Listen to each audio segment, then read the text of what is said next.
حفاظت کا وظیفہ نبی پاک صلی اللہ تعالی علیہ وآلہ وسلم نے ہمیں ارشاد فرمایا۔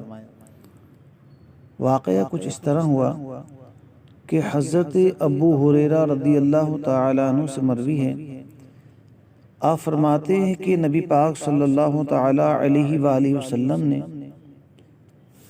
زکوٰۃ رمضان یعنی صدقہ فطر کی حفاظت میرے سپرد فرمائی۔ ایک آنے والا آیا اور غلہ بھرنے لگا۔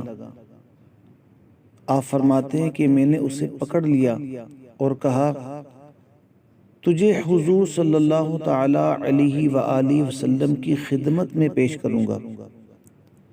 کہنے لگا، میں محتاج و عیالدار ہوں، حاجت مند ہوں۔ آپ فرماتے ہیں کہ میں نے اسے چھوڑ دیا۔ جب صبح ہوئی تو نبی پاک صلی اللہ تعالی علیہ وآلہ وسلم نے فرمایا، تمہارا رات کا قیدی کیا ہوا؟ میں نے عرض کی، یا رسول اللہ صلی اللہ علیہ وسلم، اس نے شدید حاجت اور عیال کی شکایت کی، مجھے رحم آیا تو اسے چھوڑ دیا۔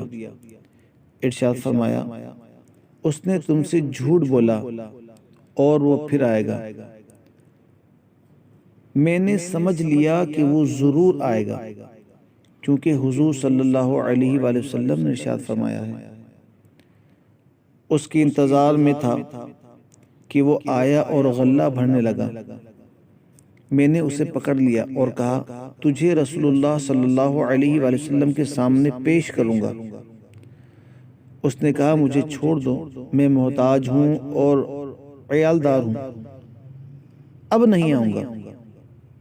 مجھے اس پر رحم آ گیا اور اسے چھوڑ دیا۔ صبح ہوئی تو حضور صلی اللہ تعالی علیہ وآلہ وسلم نے فرمایا، اے ابو ہریرہ، تمہارا رات کا قیدی کیا ہوا؟ میں نے عرض کی، اس نے حاجت شدیدہ اور عیالداری کی شکایت کی، مجھے پھر رحم آ گیا اور چھوڑ دیا۔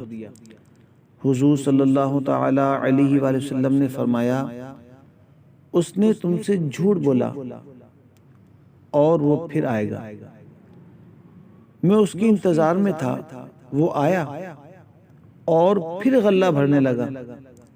میں نے اسے پکڑ لیا اور کہا، تجھے سرکار صلی اللہ تعالی علیہ وآلہ وسلم کے سامنے پیش کروں گا۔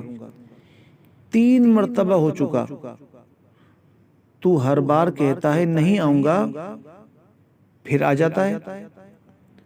اس نے کہا، مجھے چھوڑ دو، میں تم کو ایسے کلمات سکھاتا ہوں کہ اللہ تعالیٰ تمہیں ان سے نفع دے گا۔ جب تم بچھونے پر جاؤ تو آیت الکرسی، اللہ لا الہ الا هو الحی القیوم، آخری آیت تک پڑھ لو۔ صبح تک اللہ تعالیٰ کی طرف سے تم پر نگہبان ہوگا اور شیطان تمہارے قریب نہیں آئے گا۔ میں نے اسے چھوڑ دیا۔ جب صبح ہوئی، سرکار صلی اللہ تعالی علیہ وآلہ وسلم نے فرمایا، تمہارا قیدی کیا ہوا؟ میں نے عرض کی، اس نے کہا، چند کلمات تمہیں سکھاتا ہوں اور اللہ تعالیٰ تمہیں ان سے نفع دے گا۔ سرکار صلی اللہ تعالی علیہ وآلہ وسلم نے فرمایا، یہ بات اس نے سچ کہی، ویسے وہ بڑا جھوٹا ہے۔ کیا تمہیں معلوم ہے کہ 3 راتوں سے تمہارا مخاطب کون ہے؟